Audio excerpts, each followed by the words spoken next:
Selamat pagi para peserta webinar dan rekan-rekan sekalian. Kembali lagi dengan saya Farhan di Philip Morris Markle pada tanggal 15 April tahun 2016, di mana agenda kita pada hari ini adalah mengenai indikasi ESG serta stock to watch atau saham-saham apa saja yang dapat kita perhatikan pada hari ini.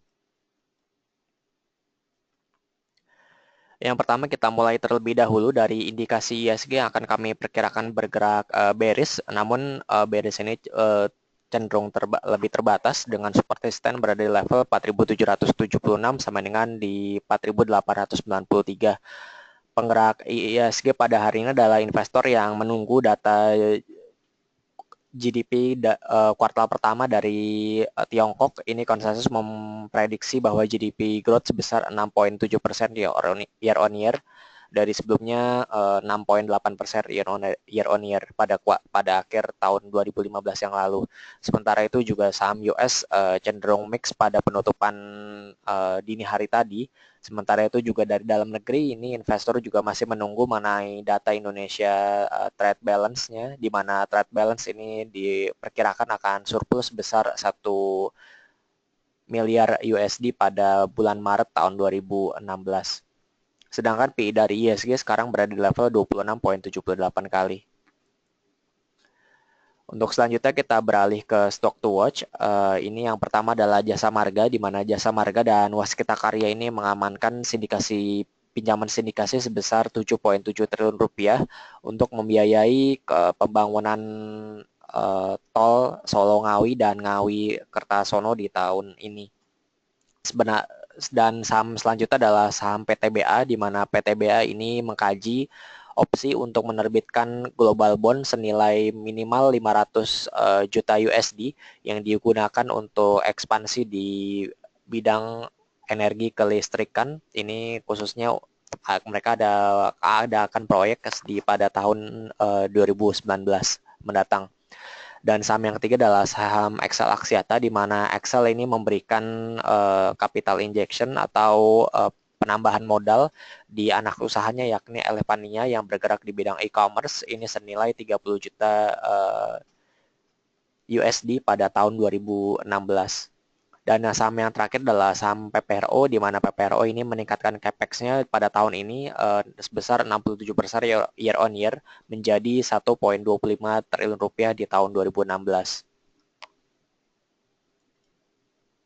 Baik Bapak dan Ibu, apabila ada yang mengajukan pertanyaan dapat diajukan melalui question box yang telah disediakan. Pertanyaan juga dapat diajukan melalui akun Twitter kami di @pmmcresearch serta email kami di research@philip.co.id. Webinar ini juga dapat disaksikan kembali melalui akun YouTube channel kita di Research-Philip Securities Indonesia. Terima kasih.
Untuk pertanyaan pertama dari Bapak Stevi Adrianto mengenai saham Inaf, ini untuk support dan resistennya bagaimana, dan untuk short termnya bagaimana. Untuk saham Inaf ini sendiri, pergerakan saat ini masih cenderung bullish untuk sekarang, dan untuk supportnya berada di area 670 dan resisten ini berada di area 785 ini merupakan all time high dari saham INAF ini sendiri. Saran kami untuk saham INAF ini masih sama seperti yang kemarin-kemarin, yaitu cenderung berhati-hati untuk masuk ke saham INAF dengan stop loss yang ketat, karena saham INAF ini volatilitasnya cenderung sangat tinggi meskipun saat ini berada di periode yang cukup bullish saat ini. Saran kami untuk INAF juga one day trading saja untuk masuk ke saham INAF.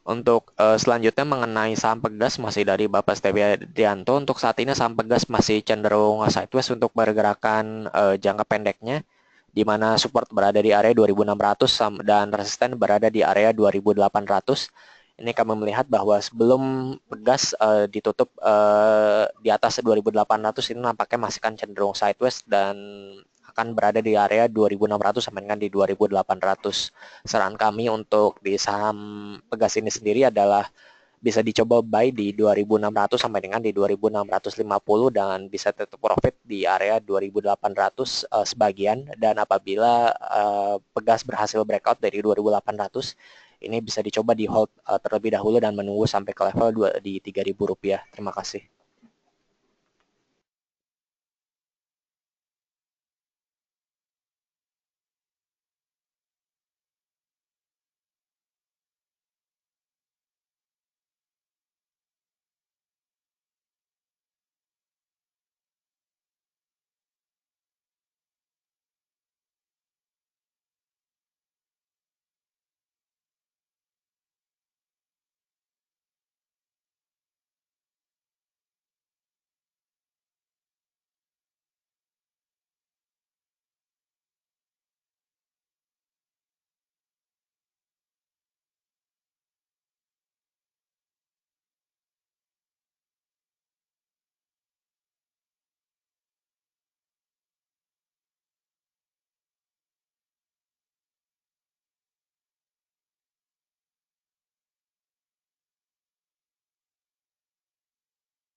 Untuk pertanyaan selanjutnya ini mengenai dari Bapak Purnomo mengenai adakah research pada saham IDPR dan secara teknikal ataupun fundamental. Untuk secara research sendiri kami belum mengcover dari saham IDPR, dan untuk secara teknikal sendiri ini masih dalam periode bullish untuk jangka pendeknya, di mana saat ini saham dari IDPR ini berada di level 1615. Saran kami untuk di IDPR ini sendiri nampaknya bisa dicoba buy on weakness di kisaran harga 1.600 sampai dengan di 1.580 untuk masuk ke saham IDPR. Ini juga nampaknya pergerakannya masih cukup bullish untuk saat ini, namun kami menyarankan untuk tetap buy on weakness di saham IDPR. Terima kasih.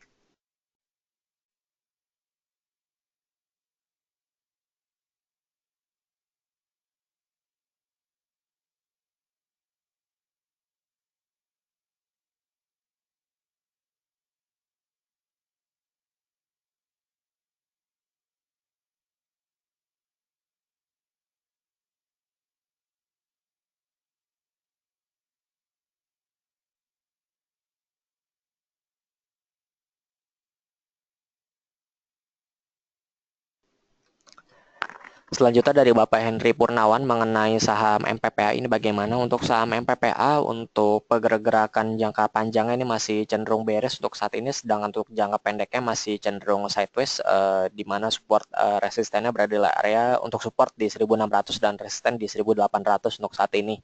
Dan untuk secara fundamental kami menargetkan terhadap harga dari saham MPPA ini adalah sebesar Rp1.870 untuk 12 bulan ke depan.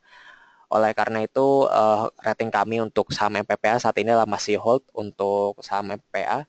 Dan kemarin kami menghadiri public expose dari Matahari Putra Prima, dan mereka menargetkan bahwa penjualan pada tahun 2016 kali ini mereka menargetkan single digit growth, di mana ini sebenarnya lebih rendah dari ekspektasi kami yang di mana kami masih memperkirakan bahwa MPPA ini masih tumbuh double digit untuk tahun 2016.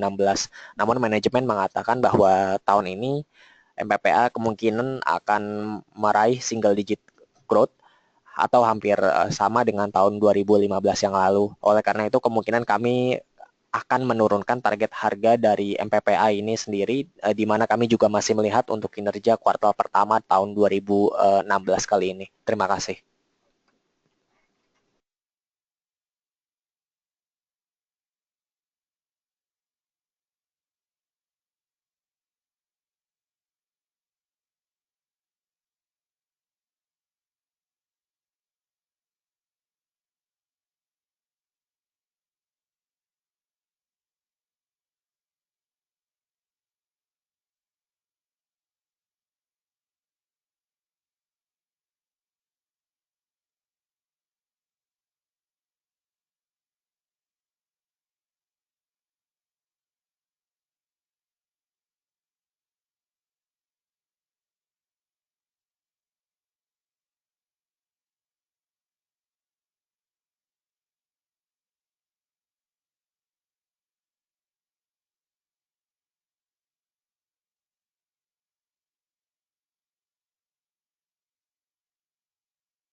Untuk pertanyaan selanjutnya dari Bapak Edi Parangin mengenai saham SMBR. Untuk saham SMBR untuk saat ini pergerakannya masih cukup bullish untuk jangka menengahnya.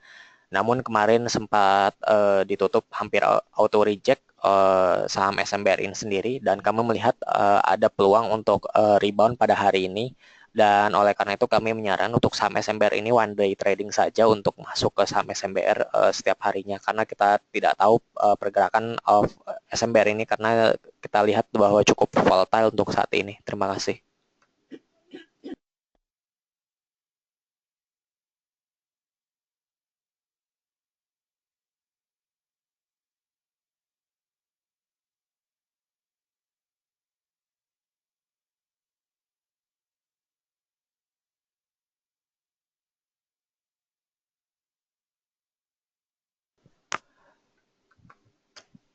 Untuk support sendiri kita melihat bahwa berada di area kisaran 505 sampai dengan di 500 untuk support dari saham SMBR.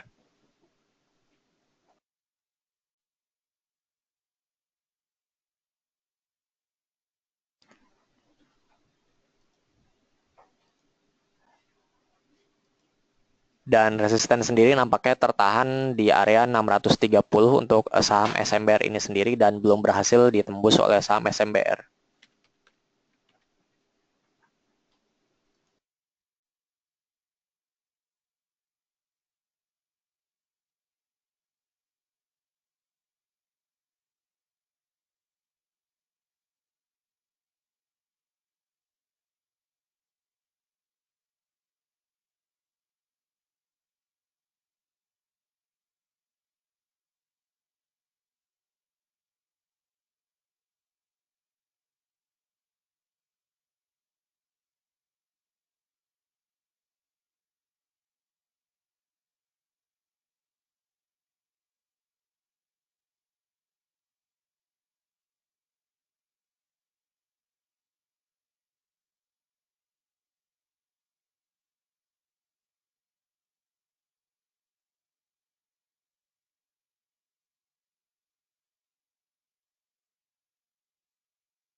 Baik, selamat pagi Bapak Ibu, di sini dengan Marta. Ini pertanyaan selanjutnya dari Bapak M. Iqbal yang menanyakan tolong analisanya untuk saham Akra ini apakah akan stock split. Untuk Akra ini berita tentang stock split ini hanya rumor Pak. Jadi memang hari ini di Harian Investor Daily itu ada rumor yang menyebutkan bahwa Akra akan melakukan stock split. Tapi sejauh yang kami ketahui ada perseroan sendiri memang ada jadwal untuk RUPS atau rapat umum pemegang saham. Namun di dalamnya ini tidak ada sama sekali agenda untuk membicarakan stock split. Jadi memang sejauh ini hanya rumor. Untuk RUPS sendiri dari Akra ini akan berlangsung pada tanggal 28 April. Ini untuk RUPS dari Akra. Sementara secara teknikal ini kalau kita lihat di sini untuk Akra memang ini sudah mulai mengalami kenaikan ini dalam 2 hari terakhir. Jika ingin membeli ini sifatnya saat ini masih spekulatif karena ini masih belum confirm. Ini mungkin Akra ini Bapak Ibu bisa coba jika ingin spekulatif, tapi ingat bahwa ini mungkin jangan terlalu besar karena ini hanya sifatnya karena ini masih bersifat spekulatif, ini saran kami bisa masuk di level sekitar 6.800 untuk Akra, sedangkan resisten itu di level sekitar 7.250 untuk Akra, demikian.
Baik, selamat pagi Bapak Ibu sekalian.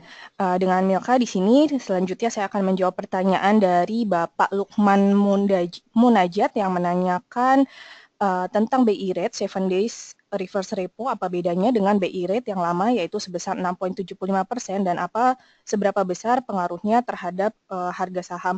Baik, di sini kita melihat bahwa memang BI berencana untuk menurunkan BI rate atau suku bunga acuan disamakan dengan 7 days reverse repo, yaitu sebesar 5,5%. Jadi kalau kita lihat bandingkan di sini dari BI rate yang saat ini sebesar 6,75% dan kemudian akan diturunkan menjadi 5,5% atau disamakan dengan 7 days reverse repo, ini tentu saja akan berpengaruh cukup besar untuk sektor perbankan sendiri. Karena kalau kita lihat, memang BI berencana untuk mengumumkan hari ini atau hari Jumat ini untuk penurunan secara official atau secara resmi penurunan dari BI rate ini rencananya. Namun kita akan melihat lagi apakah hal ini akan betul-betul dicanangkan oleh BI atau tidak. Namun jika memang betul-betul BI akan mengambil 7 days reverse repo rate ini sebagai suku bunga acuan atau sebagai BI rate, di sini yang pertama kita akan lihat adalah saham perbankan untuk jangka pendek ini akan tertekan pasti. Karena kalau kita lihat dari sisi pendapatan bunga atau interest margin mereka, income mereka ini tentu saja akan tertekan karena yang dari tadinya mereka bisa mendapatkan bunga dari kredit lebih tinggi, namun sekarang mereka harus menurunkan suku bunga kreditnya menjadi lebih rendah. Dan hal ini tentu saja akan berdampak pada pendapatan bunga dari perbankan sendiri menjadi lebih rendah. Dan yang kedua, kalau kita lihat kalau untuk jangka panjang, di sini kita lihat ada potensi untuk kenaikan atau akan terakumulasi ini akan cukup sama dengan saat ini, karena kalau kita lihat dari sisi permintaan dari kredit sendiri ini akan naik. Jadi kalau kita lihat di sini untuk jangka pendek saya melihat ini akan tertekan, namun untuk jangka panjang hal ini akan cukup bagus untuk sektor perbankan sendiri, karena dengan diturunkannya suku bunga kredit hal ini akan mendorong permintaan kredit lebih besar lagi. Dan pada tujuan akhirnya ini memang pemerintah ingin agar pertumbuhan ekonomi sendiri di Indonesia ini untuk tumbuh lebih tinggi, dan jadi untuk jangka pendek memang akan tertekan, namun untuk jangka panjang ini tidak akan berpengaruh terlalu signifikan untuk sektor perbankan sendiri. Demikian. Dan selanjutnya ini pertanyaan dari Bapak Didit Darmawan yang menanyakan bagaimana berita fundamental terkait BRI dan analisa teknikal BRI untuk hari ini seperti apa. Baik Pak, kita lihat di sini untuk BRI di daily chart, di sini kita lihat ada support yang cukup kuat di sekitar level 10.200. Jadi kemarin sendiri BRI sempat menyentuh level tersebut, jadi 10.200, namun ditutup di atas level supportnya. Dan untuk level resistance sendiri saat ini berada di level 10.900. Namun untuk keseluruhan, tren dari BRI sendiri masih bearish. Jadi kami belum menyarankan Bapak Ibu untuk masuk ke saham BRI karena tren yang masih bearish, jadi masih ada potensi penurunan lebih lanjut. Tapi kalau Bapak Ibu ingin berspekulasi, di sini ada support memang yang cukup kuat di level 10.200. Jadi sebaiknya kita melihat dulu wait and see seperti apa pergerakannya hari ini. Jika memang hari ini berhasil rebound dari level supportnya ini 10.200, ini bisa spekulatif buy di sekitar level 10.200 1-2 fraksi di atas level tersebut. Namun sekali lagi ini spekulatif buy, jadi sebaiknya jangan terlalu agresif atau jangan terlalu membeli terlalu banyak. Dan untuk level resistennya terdekat saat ini adalah di level 10.900. Demikian Pak.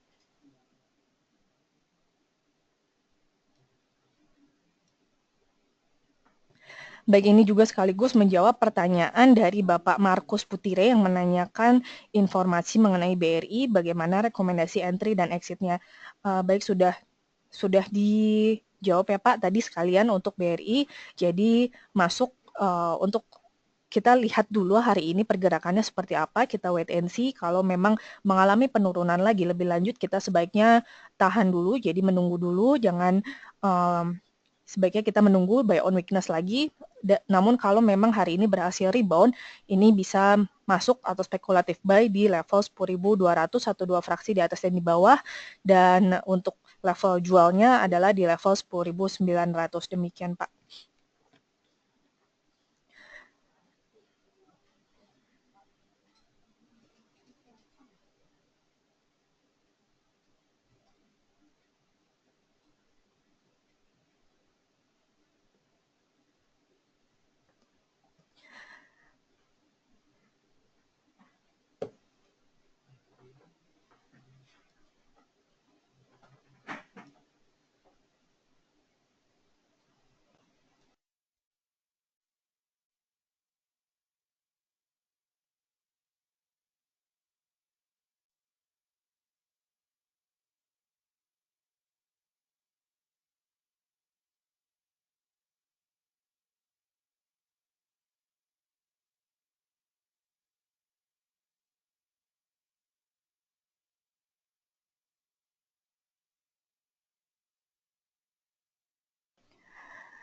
Dan selanjutnya ini pertanyaan dari Ibu Irenovianti yang menanyakan untuk dividen BCA kapan. Baik untuk BCA sendiri mereka memang kemarin berencana untuk membagikan dividen yaitu sebesar Rp105 per saham dengan tanggal KUM atau KUM dividen ini adalah tanggal 14 April hari Kamis ini dan untuk tanggal X-nya adalah tanggal 15 April besok atau hari Jumat. Jadi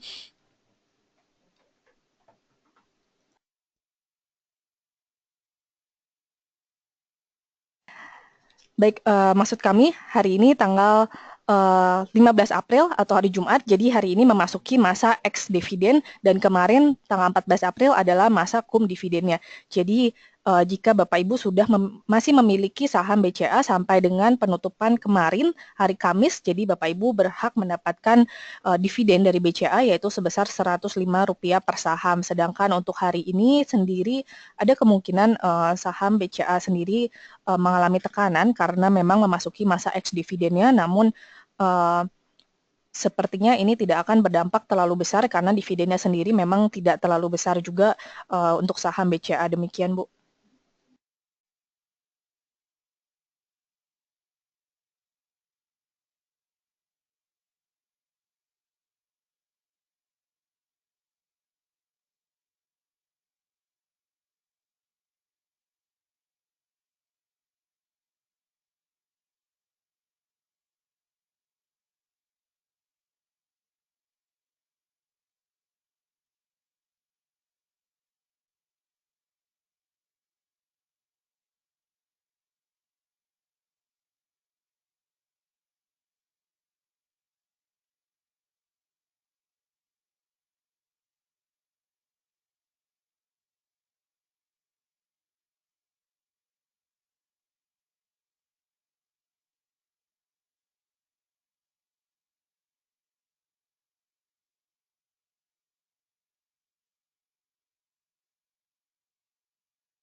Baik, sebelumnya selamat pagi ya, Edward di sini.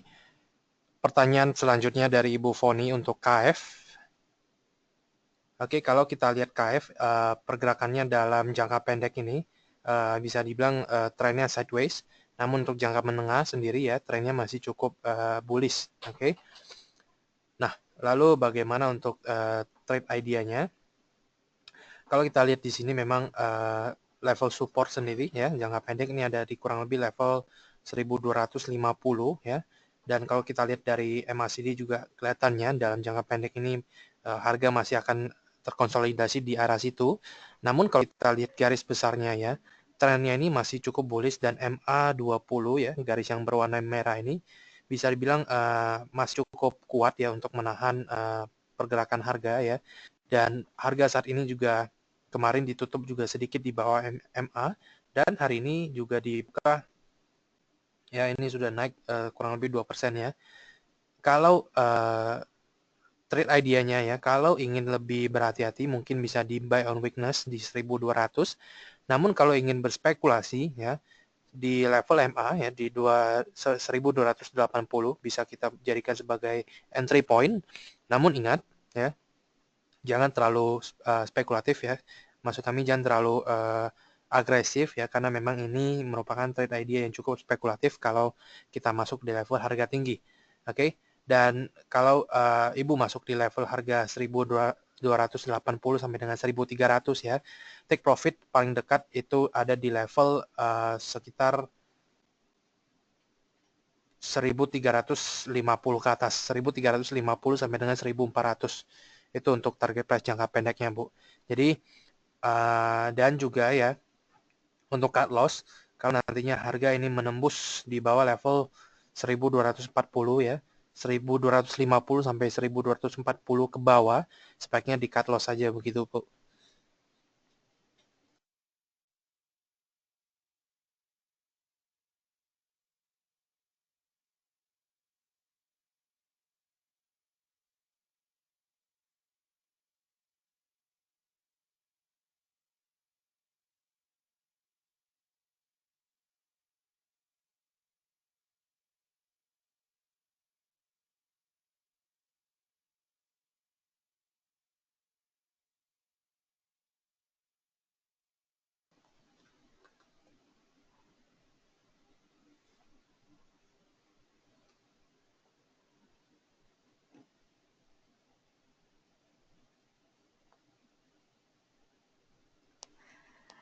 Baik, selanjutnya dengan Milka di sini dengan pertanyaan selanjutnya dari Bapak David Hermawan yang menanyakan analisa BBRI untuk long term secara bulanan seperti apa, apakah akan kembali ke level 8.000, dan ini juga sekaligus menjawab pertanyaan dari Bapak William Yuliah yang menanyakan apakah mungkin BRI akan menuju ke level 9.095 untuk menutup gap di bawah. Baik. Di sini kita lihat Pak, untuk BRI memang ada potensi mengalami penurunan, dan kalau kita lihat hari ini juga sepertinya masih belum cukup kuat untuk rebound dari level supportnya, dan justru masih menembus level support ke bawah, dan masih terus mengalami tekanan bearish sesuai dengan tren sendiri. Memang tren dari BRI sendiri juga masih bearish, namun kalau sampai ke level 9.095 tampaknya ataupun level 8.000 tampaknya tidak akan berpengaruh signifikan sampai sedemikian Pak. Jadi kalau kita lihat memang pengaruh dari penurunan BI rate seiring dengan sejalan dengan reverse repo rate yaitu sebesar 5,5% memang akan berdampak negatif terhadap saham-saham perbankan termasuk BRI.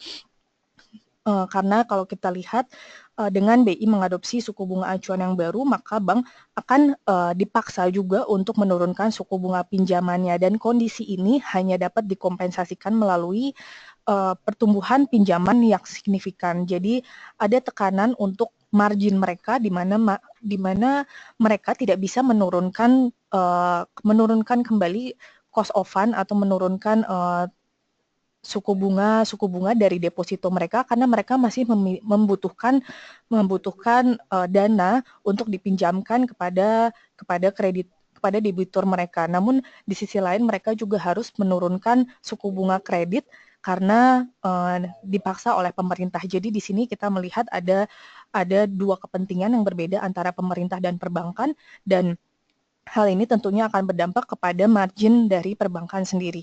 Tapi kalau kita lihat untuk kasus BRI sebetulnya dampaknya tidak akan terlalu signifikan kalau BI menurunkan suku bunga acuan sampai dengan 5,5%, karena kalau BRI sendiri mereka masih mendapatkan dana bantuan dari pemerintah sampai dengan saat ini untuk menyalurkan KUR atau kredit usaha rakyat, dan kredit usaha rakyat sendiri ini dari keseluruhan bisnis BRI merupakan yang terbesar, yang merupakan memiliki kontribusi terbesar untuk keseluruhan bisnis BRI adalah dari kredit usaha rakyat, di mana mereka masih mendapatkan dana bantuan dari pemerintah untuk kredit usaha rakyat Dan saat ini sendiri kredit usaha rakyat atau KUR memang sudah dibatasi bunga kreditnya. Jadi memang sudah cukup rendah yaitu 9% dan nanti direncanakan akan diturunkan kembali menjadi 6%. Namun ini tidak akan berdampak sehingga ini kami melihat tidak akan berdampak terlalu besar untuk BRI sendiri. Mungkin akan lebih besar dampaknya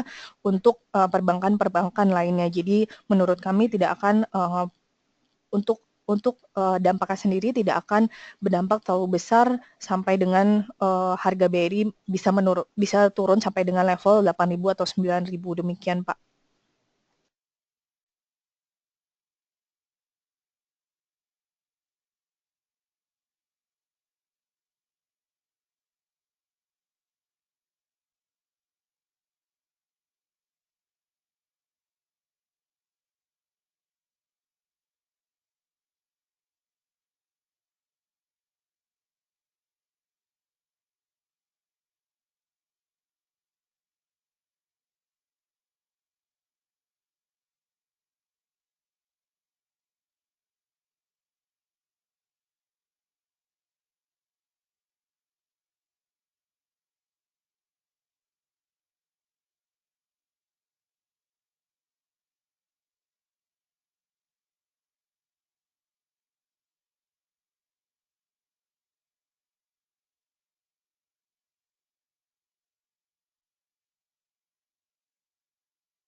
Dan selanjutnya ini pertanyaan dari Ibu Foni yang menanyakan untuk saham BNI. Di sini kita lihat Bu, pergerakan untuk saham BNI sendiri saat ini masih cenderung sideways dengan kisaran support di level 4.955 dan level resistennya saat ini adalah di level 5.275. Jadi di sini kita masih melihat pergerakannya masih cenderung konsolidasi dan jika Ibu sudah memiliki saham BNI, kami bisa sarankan untuk hold dulu karena kalau kita lihat dari sisi kinerja BNI sendiri kemarin sudah mengumumkan untuk kinerja laporan keuangannya untuk kuartal 1 dan cukup memuaskan karena karena sudah berhasil membukukan laba yang cukup positif dari perbankan BNI sendiri. Dan kalau kita bandingkan dari kuartal 4 kemarin mereka masih membukukan laba bersih itu minus 16%, namun di kuartal 1 ini mereka sudah berhasil membukukan laba plus 5%. Jadi kinerja sendiri kita bisa melihat kinerjanya sudah menunjukkan perbaikan yang cukup signifikan. Dan di kuartal 2 nanti juga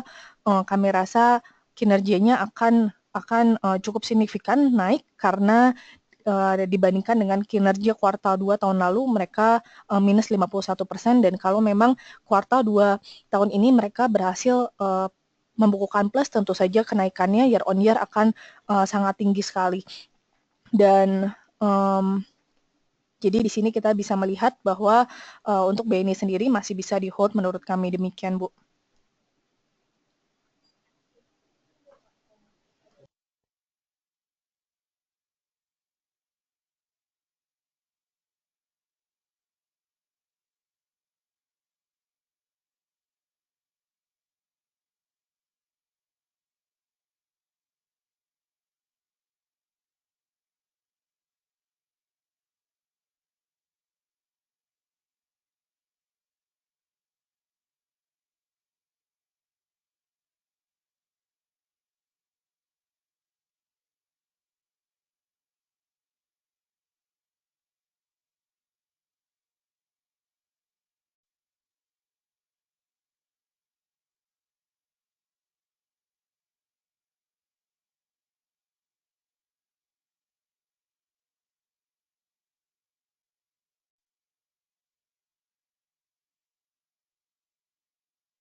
Baik, pertanyaan selanjutnya dari Bapak Pawira Leo yang menanyakan pembagian dividen BCA apakah langsung masuk ke Pro Trader atau bagaimana. Jadi untuk pembagian dividen BCA ini akan langsung masuk ke rekening Bapak atau rekening dana investor atau RDI.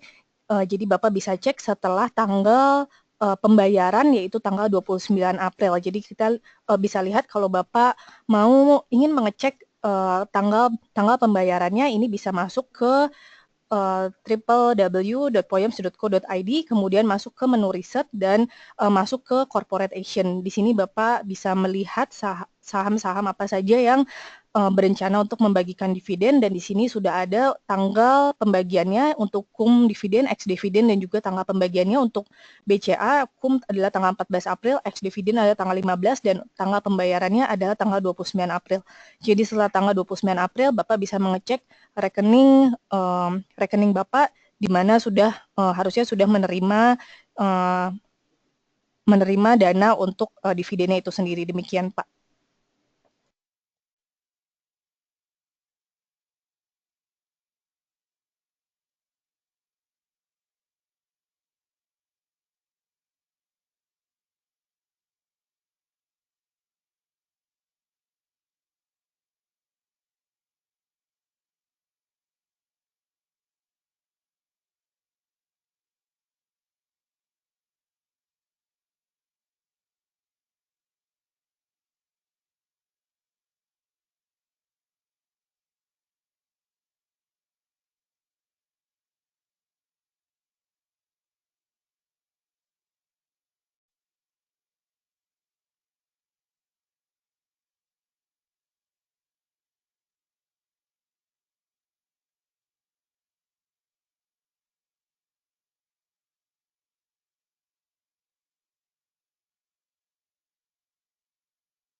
Baik, selamat pagi. Pertanyaan selanjutnya dari Bapak Andri Sugianto. Ini pertanyaan untuk saham Semen Indonesia atau SMGR.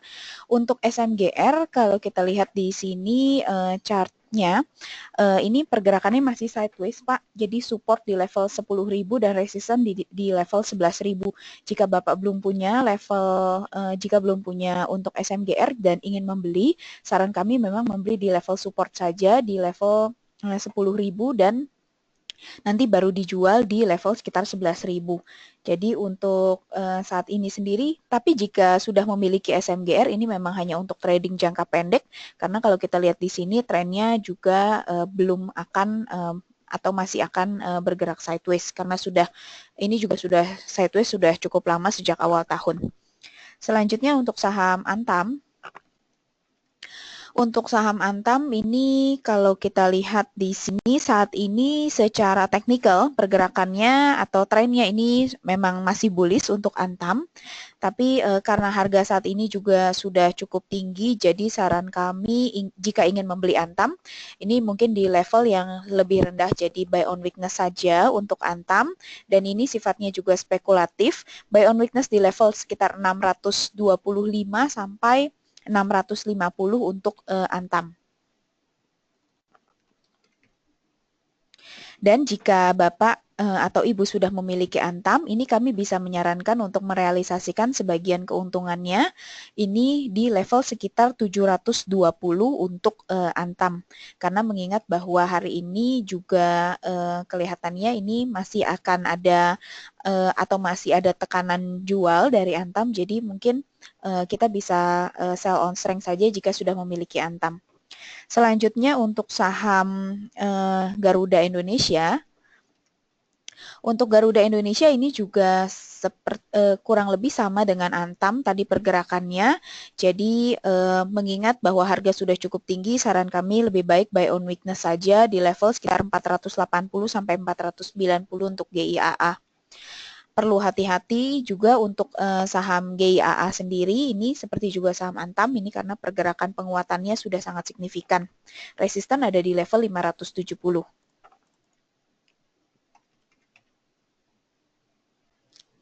Selanjutnya untuk saham Elsa, ini pertanyaan dari Pak Stevi Adrianto, ini kalau mau jual Elsa di level berapa?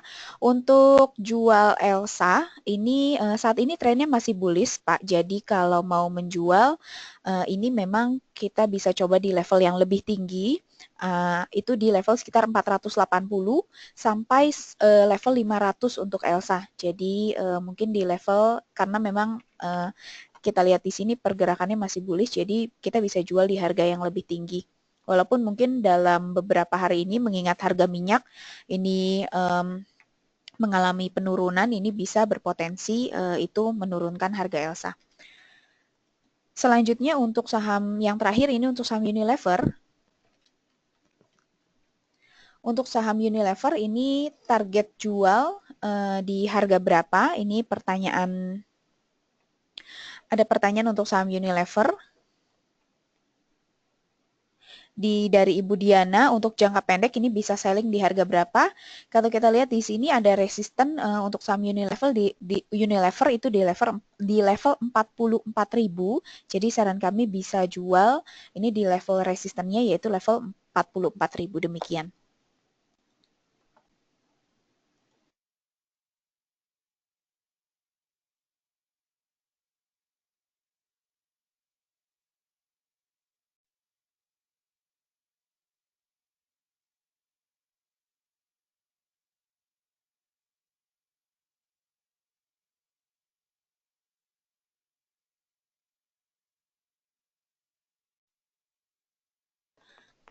Baik, pertanyaan selanjutnya dari Bapak Markus Putira, ini yang menanyakan bahwa saya sering melihat di pasar negosiasi di mana terjadi transaksi dalam jumlah besar antara pembeli dan penjual yang sama. Apakah tujuannya karena mengganggu perbandingan buy sell di stock profile? Terima kasih. Untuk transaksi yang terjadi di pasar nego, ini memang tidak akan berpengaruh, berapapun nilainya itu tidak akan berpengaruh kepada pasar reguler. Jadi sebenarnya transaksi yang di pasar nego itu walaupun terjadi karena terjadinya di over the counter, jadi tidak akan mengganggu harga maupun volume yang terjadi di pasar reguler. Jadi kami rasa ini karena memang sifatnya negosiasi, jadi ini tidak terlalu tidak terlalu penting untuk diperhatikan untuk yang terjadi di pasar nego demikian. Pertanyaan terakhir ini dari Bapak Ahmad Riyandi, ini untuk nilai dividen dari saham ADI. Seperti yang tadi disampaikan oleh rekan saya Milka, ini jika Bapak ingin melihat untuk dividen, ini Bapak bisa buka baik itu di Poems ataupun ProTrader. Ini saya contohkan untuk yang Poems. Jadi Bapak login di poems.co.id, kemudian silakan masuk ke menu Information.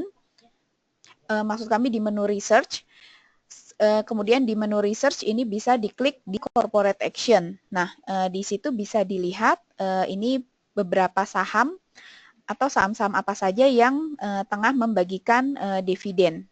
Seperti itu.